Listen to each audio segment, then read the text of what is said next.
of the Prophet. So to say that covering that is not a part of Muslim identity, totally wrong. The beard is a part of the Muslim identity. Wearing the cap, or at least covering the head, whether with a scarf or with a gatra like that is blue. But sir, what about what Shahrukh said? And I know a lot of my friends say this, that and all of us, no matter what faith we come in, we interpret our faith differently. We take away some things, we don't do some things. Does that make us any less of Hindus, Muslims, Christians? No, as I said, that Muslim is a person who is submissive to God. So you cannot say a liberal Muslim or a moderate Muslim. You can say a practicing Muslim or partially practicing or non-practicing. That's more correct. You know, and to understand Islam, don't look at the Muslim, don't look at me.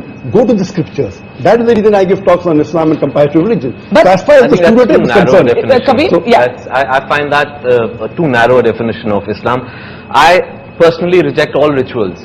But Islam is part of my culture and my ethos. I'm as proud a Muslim as anybody else on this podium. But I don't have to wear it on my sleeve, and I think that's too narrow a definition of Islam. I'd like to make a point. Yeah. They talked about people being stereotyped because of the beard and the cap and the hijab. Then we should say that all Sikhs are stereotyped. Anyone who wears a turban and wears a beard. It's not the same. But what has happened, I'll tell you, in fact, India has become, in a strange sense, more liberal, because when Yusuf Khan entered the film industry and adopted the name of Dilip Kumar, that was a time when the whole of India was pretty prejudiced against Muslims, let me tell you. And Meena Kumari, who was she? She was also a Muslim. Why were all the names? Shahrukh is an amazing example of a Muslim who is now the Badshah of Bollywood with a Muslim name. He didn't have to change his name. So something has happened. Would you have ever changed your name? To Akshay Kumar, yes. I would never change my name. Now the reverse is happening, Barkha. I know of boys who come from small towns, want to become actors. They change their name to Khan because they think that's the badge of honor. That's the way to success. No, it's Khan or Kapoor. Sorry, Najib? But Dilip Kumar has now become Allah Rakha Rahman. Yeah. So that's the change.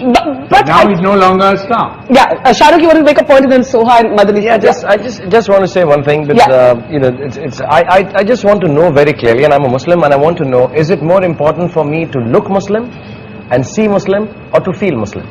I fully respect the scriptures. I fully respect all the hadiths. I have read the Quran in my own way, in Arabic and in English. But I think its time has come, and this genuinely is an appeal, that it is more important to feel Muslim, to feel Hindu, than to look it. And if you do, if you do, it's absolutely cool.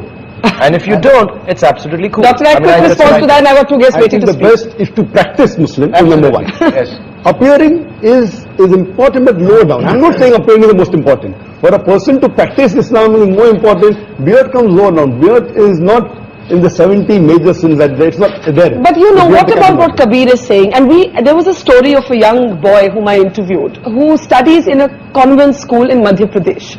And he's a poor boy. And the school rules wouldn't allow him to wear a beard. He went all the way to the Supreme Court to say, I must be allowed to keep my beard. Otherwise, I prefer not to study. And he actually dropped out of school for a while because of that. The Supreme Court eventually ruled in his favor. And that is my next question, and I want to take that to Madani Saab. Madani Saab, you're a very interesting character for me, because at one level, you have organized, as Alex said, all of these fatwas against terrorism and all of that. But you also had a resolution against the singing of Vande Mataram.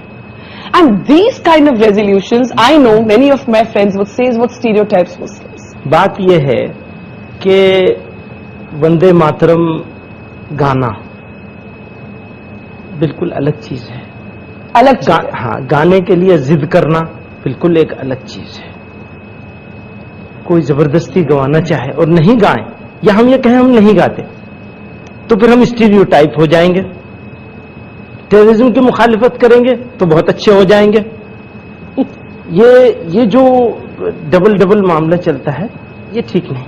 अभी मेरे दाढ़ी नहीं हो और कुर्ता पैजामा नहीं हो, ये भी जो पगड़ी से तो लोग बहुत डरते हैं ना, कहते हैं ये तो एक बच्चा एयरपोर्ट पे कहता है मदनी साहब मामा मामा देखो बिन लादेन जा रहा है ना।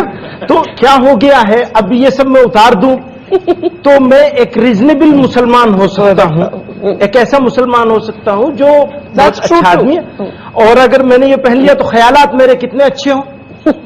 ख्यालात, नजरियात, आइडियोलॉजी, ये है बेसिक चीज, या बेसिक चीज हमारी दिखने वाली चीज है। That's the reverse stereotype, that the moment you see the beard and the skull cap, it's got to be a fundamentalist. Question, I want to get Soha, and she's been listening very patiently all this while. So as somebody who's grown up in a sense in a house of mixed religion, for you, in a sense, do you feel that public gaze? Do you feel, many people have questioned my labeling of, or my looking for the moderate Muslim.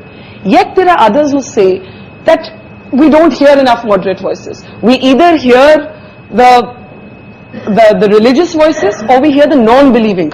Because I don't think anybody is really interested in what the moderate Muslim has to say, because it's not very interesting. It's sort of boring. We're represented by extremists who have violent opinions, perhaps. I'm talking about vandals. And I think maybe also more recently, I was asking my mother when I was asked to come on this show. I said, in your time, when you married my father, and you had an interreligious marriage, which presumably at that time, 40 years ago, was more controversial than it is today. Were you ever asked to defend your identity, to defend your choice of religion, what it means to be Hindu or Muslim, the way that we are today? And she said, no, not at all. It was a no comment issue. You just said no comment and you moved on in life. Over the past, maybe ever since I've been in cinema, certainly, it's an issue. And there is, people do ask me, do you feel aggravated by what is happening as a Muslim? Do you feel the need to stand up for your religion because it is being misrepresented in the media? And I think for me, religion is a very private matter. It's between my maker and me, and it's not something that I would want to discuss in any public forum, even this one.